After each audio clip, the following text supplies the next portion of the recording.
बिजली की सी स्पीड से मैं उठाऊं, ठीक है, और मैं खड़ा हो गया। उन्होंने नोटिस किया कि कुछ प्रॉब्लम है, ये अपने हाथ जो है ऐसे ऐसे करके उसने रखे, मेरे कंधे भी ऐसे हुए हैं, तो हाथ क्यों नहीं खोल रहा। अस्सलाम वालेकुम guys, welcome back to a new vlog. तो आज हम करने लगे हैं एक स्टोरी टाइम, बड़ा ही मज़ेदार किस्म का स्टोरी टाइम होगा। तो अपने चिप्स वगैरह, पॉपकॉर्न्स वगैरह लेके बैठ जाएं, आपको बहुत मज़ा आने वाला है। तो ये मेरा स्कूल का वक्त था, उस वक्त की बात है, और बड़ा ही फ़नी सीन हुआ था। मैं बहुत ज़्यादा डर गया था जो कुछ मेरे साथ हुआ, कि भाई मतलब मार पड़ जानी है बहुत ज़्यादा, तो मैं डर गया था। लेकिन जो कुछ भी हुआ वो मैं आपको भी डिटेल से बताता हूँ। तो ये बात है जब मैं क्लास 5 में था या क्लास 6 में था, मेरे ख्याल में या 5 में था या 6 में था। तो मैं कोई इतना कोई ख़ास अच्छा स्टूडेंट नहीं था, मतलब मुझे डांट डूंट के पढ़ा लिया जाता था। अम्मी अब्बू मुझे डांटते थे, डांट के मुझे पढ़ा लेते थे।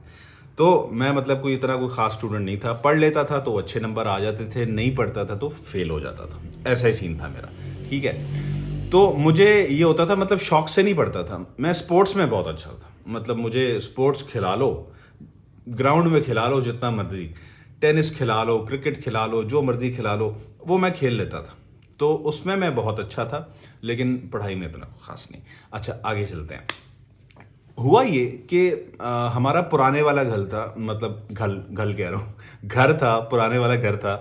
तो उसमें हमारे साथ एक हमारे कज़न रहते थे, हमारे एक मामू रहते थे और हमारे कज़न रहते थे हमारे साथ। तो हम लोग बड़ा एंजॉय किया करते थे। ऊपर हमने टेबल टेनिस की टेबल रखी होती थी ऊपर वाले फ्लोर पे, मतलब उस घर में काफ़ी जगह थी।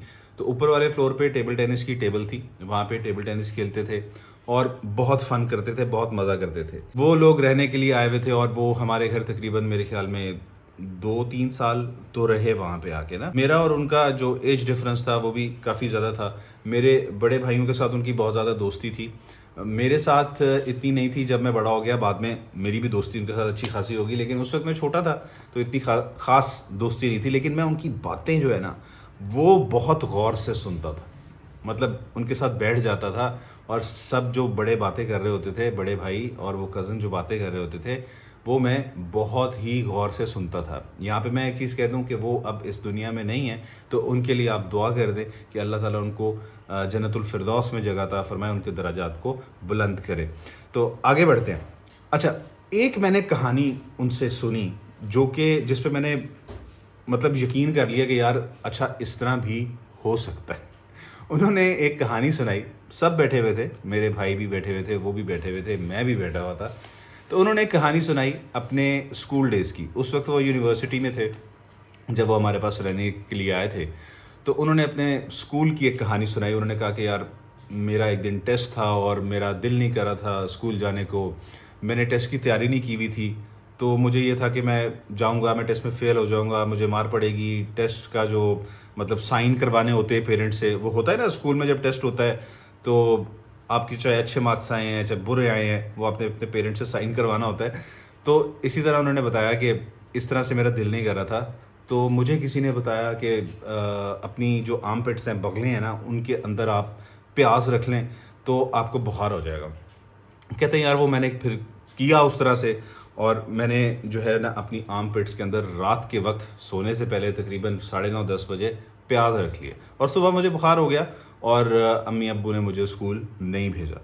तो वो बात उनकी जो थी ना, वो मेरे मतलब ज़हन में बैठी हुई थी और मैंने सोचा हुआ था कि कोई ऐसा सीन अगर मेरे साथ होगा तो मैं भी प्याज रख लूँगा और मुझे भी बुखार हो जाएगा और फिर मैं स्कूल से मेरी छुट्टी हो जाएगी, इजी सीन हो जाएगा और किसी को कुछ पता नहीं चलेगा और सब कुछ जो है वो सीन ओके हो जाएगा। तो मैंने ये अपने जहन में एक चीज़ बिठाई हुई थी और हुआ ऐसा ही मेरे साथ। अब जिस तरह आप लोग भी अगर स्टूडेंट्स हैं और स्कूल जाते हैं, कभी कभार इंसान का नहीं दिल कर रहा होता स्कूल जाने का, तो इंसान कोशिश कर रहा होता है यार किसी तरह मेरी छुट्टी हो जाए, कोई बहाना बनाता है इंसान। तो एक दिन ऐसा हुआ, एक टेस्ट था मेरा, आई थिंक सोशल स्टडीज़ का था या साइंस का था, और उसकी मेरी बिल्कुल भी तैयारी नहीं थी और मैं स्कूल नहीं जाना चाहता था। और मेरी जो मिस थी स्कूल में वो भी बहुत स्ट्रिक्ट थी, जो सोशल स्टडीज़ की टीचर थी हमारी, बहुत ज़्यादा स्ट्रिक्ट थी, डांटती बहुत थी। मैंने कहा एक तो पहले मैं जाके टेस्ट दूंगा, ठीक है, क्लास में बैठूंगा, टेस्ट मुझे आएगा नहीं, पहले तो वो मेरे पास आएंगी कि तुम कुछ लिख नहीं रहे हो, ठीक है, वो सारा मैंने एक इमेज अपने जहन में कर लिया कि तुम लिख नहीं रहे हो, तुम काम नहीं कर रहे हो। फिर मैं टेस्ट दूंगा, उसके बाद फिर उसका रिजल्ट आएगा, फिर मुझे डांट पड़ेगी, स्कूल में टीचर भी डांटेंगी, फिर वो कहेंगी जाओ और अपने पेरेंट्स से सिग्नेचर करवा के लाओ। फिर मैं आऊँगा घर पे, सिग्नेचर करवाऊँगा, मुझे फिर डांट पड़ेगी और हो सकता है अम्मी से कोई थप्पड़ थप्पड़ पड़ जाए। तो बस उस डर से मैंने क्या किया, मैंने ये किया कि मैं सोता था अम्मी और अब्बू के कमरे में। हालांकि मेरा अपना बेडरूम था, वहाँ पे मैं सो सकता था, लेकिन मुझे जिन्नों से बहुत डर लगता था। जिन्नों और चुड़ैलों से मुझे बहुत ज़्यादा डर लगता था। तो उसकी वजह से मैंने अम्मी के कमरे में नीचे, मतलब अम्मी मेरा मेट्रेस बिछवा देती थी अपने बेड के बिल्कुल मतलब ऑपोजिट साइड पे, मतलब बेड का जहाँ पे पैर होते हैं ना इंसान के, उस साइड पे मेरा मेट्रेस जो है वो लग जाता था और रात को 9:30-10 बजे सो जाता था मैं। अब मैंने क्या किया कि हमारा किचन था और किचन के साथ पेंट्री थी। पेंट्री में सारा वो सामान होता है, प्याज टमाटर ये वो सब कुछ। मैं जी वहाँ पे तकरीबन 8:30 बजे चला गया और मैंने जब देखा कि वहाँ पे कोई भी नहीं है, तो मैंने 2 प्याज उठाए, उनको हाफ हाफ काटा। बल्कि नहीं, 2 नहीं उठाए थे, 1 प्याज उठाया मैंने 1 प्याज उठाया, उसको बीच में से हाफ हाफ किया और बस मैंने अपनी तैयारी पकड़ ली। वो मैं ले आया, उसको मैंने आते साथ जहाँ पे मेरा मेट्रेस था उसके नीचे जो बेड की जगह थी वहाँ पे मैंने छुपा के वो दोनों प्याज रख दिए। और जैसे ही मेरा सोने का टाइम आया, मैंने वो प्याज अपनी बगल में, अपनी आर्म पिट्स के अंदर ऐसे करके बंद कर लिया। और मैंने कहा कि यार अब रात को जो है ना हिलना नहीं है, ये किसी तरह अगर निकल आए तो अब्बू उठते हैं फजर के टाइम, तो उन्होंने देख लेना कि भाई ये प्याज कहाँ से आए हैं इसके मेट्रेस के ऊपर। अच्छा, मैंने वो प्याज रख लिया और मैं रख के राइट साइड पे करवट लेके लेट गया। और मेरी नींद वैसे ही बहुत पक्की है, तो मैं सो गया। मतलब मेरे आगे कोई बाजे भी बजाता रहे ना, अब तो थोड़ी सी कच्ची हो गई है, लेकिन कोई बाजे भी बजाता रहे, ये भी एक सीन है, ये भी एक स्टोरी है कि मेरे साथ एक सीन हुआ था जो कि यार इतना कोई फ़नी सीन था। और मैं नहीं उठ पाया, मैंने कहीं जगह, किसी इंपॉर्टेंट जगह पे जाना था, उठ नहीं पाया। तो 8 10 12 लोग जो है ना वो आ गए थे मुझे उठाने के लिए। अच्छा, वो स्टोरी मैं बाद में सुनाऊंगा आपको। अच्छा, तो मैं सो गया। अब मैंने राइट साइड पे करवट ली, मैं सो गया। मैं सुबह उठा, जब मेरी आंख खुली अब्बू ने मुझे आवाज़ें दी, बेटा उठ जाओ। अम्मी ने कहा उठ जाओ बेटा, स्कूल का टाइम हो गया है। जब मैं उठा तो मुझे ऐसा लगा कि यार मैं तो नॉर्मल हूँ, मुझे तो कुछ भी नहीं हुआ, मुझे बुखार भी नहीं हुआ। अच्छा, अब मैंने अपने जहन में एक चीज़ बिठा ली थी। अब बच्चा होता है वो अपनी जहन में एक चीज़ बिठा लेता है कि यार ऐसा हुआ है, उन्होंने किया है तो ऐसा तो होना ही है, मतलब बुखार तो होना ही है। तो मैंने अब्बू से कहा और अम्मी से कहा कि मुझे बुखार है, बट इस तरह की शक्ल में रहा कि मुझे बुखार है, मैं स्कूल नहीं जा सकता, मुझे बहुत ज़्यादा दर्द हो रही है, मतलब मुझे फीवर हो गया है, तो मैं नहीं जा सकता स्कूल ना, तो आज मैंने छुट्टी करनी है। तो अब्बू आए मेरे पास। अब्बू छुट्टी नहीं करने देते थे, पढ़ाई के मामले में अब्बू बहुत स्ट्रिक्ट थे, ठीक है। तो उन्होंने कहा कि छुट्टी नहीं करनी, हम चेक करते हैं तुम्हें कितना बुखार है। अच्छा, अब अब्बू आ गए और मैं लेटा हुआ था वैसे ही, और मुझे ये भी अब डर लग रहा था कि मेरी जो आर्म पिट्स हैं वहाँ पे प्याज हैं, ठीक है, मैं पकड़ा ना जाऊँ। अब मैंने वो ऐसे करके वो बंद की हुई थी। अब्बू ने कहा उठ के बैठो। पहले तो मैं उठ के ना बैठूँ, फिर मैं, उन्होंने फोर्स किया तो मैं उठ के बैठ गया। अब जब मैं उठ के बैठा तो मैं ऐसे बैठ नहीं सकता था, ठीक है, तो मैं ऐसे करके बैठा हुआ था कि वो जो प्याज है ना वो नीचे ना गिर जाए। अच्छा, मैं इस तरह करके बैठ गया। अब्बू ने अम्मी से कहा कि वो आपकी साइड टेबल के अंदर ना थर्मोमीटर पड़ा है, वो मुझे दें। अब्बू ने मुझे थर्मोमीटर लगाया और मेरा जो बुखार था वो आया कोई 97 पॉइंट समथिंग या 98.6, यानी कि बुखार था ही नहीं मुझे, और मैं बिल्कुल फिट था। मैंने अपने जहन में सोचा हुआ था कि मुझे बुखार हो चुका है, तो मैं बिल्कुल फिट था। अच्छा, अब जब अब्बू ने थर्मोमीटर निकाला, अब्बू ने कहा तुम्हें तो बुखार नहीं है बेटा, तो आप स्कूल जाएंगे, चलें खड़े हो जाएं। अब मैं वहाँ पे ज़िद करना शुरू हो गया, नहीं मैंने नहीं जाना, नहीं जाना, नहीं जाना। पहले तो अब्बू मुझे प्यार से समझाते रहे, फिर अब्बू ने ज़रा थोड़ी सी आवाज़ अपनी ऊंची की, थोड़ी सी ऊंची की होगी, तो मैं ऐसे करके, जैसे बिजली की स्पीड होती है ना, बिजली की सी स्पीड से मैं उठाऊँ, ठीक है, और मैं खड़ा हो गया हूँ और मेरे हाथ ऐसे। अब अब्बू ने कुछ नोटिस किया। अब्बू ने कहा बेटा आप अपने हाथ क्यों नहीं खोल रहे। उन्होंने नोटिस किया कि कुछ प्रॉब्लम है, ये अपने हाथ जो है ऐसे ऐसे करके उसने रखे, मेरे कंधे भी ऐसे हुए हैं, तो हाथ क्यों नहीं खोल रहा। अब्बू ने कहा हाथ खोलो अपने। अब मैं हाथ ना खोलूँ, अब मैं देखी जाऊँ अब्बू की तरफ, ऐसे करके आंखें फाड़ फाड़ के देखी जाऊँ। और मैं अंदर से इतना सख्त डरा हुआ था, मुझे पसीने आ रहे थे और मैं आपको बता नहीं सकता क्या मेरी सिचुएशन थी।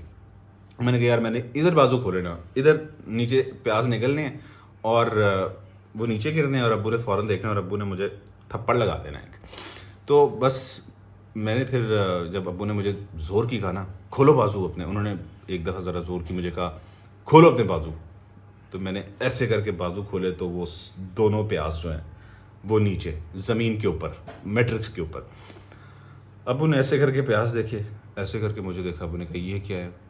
मैं कहा अब्बू वो कज़न है, उनका मैंने नाम लिया, मैंने कहा उन्होंने मुझे बताया था कि प्याज रखोगे तो बुखार हो जाएगा। तो अब्बू बजाय कि मुझे डांटते तो अब्बू के चेहरे पे स्माइल आई, अब्बू हंसना शुरू हो गए और अम्मी भी हंसना शुरू हो गई कि तुम किस किस्म की हरकतें कर रहे हो। उसके बाद उन्होंने मुझे स्कूल भेजा, स्कूल चला गया, लेकिन जब मैं वापस आया तो उसके बाद जो डांट पड़ी उस टाइम उन्होंने मुझे नहीं डांटा।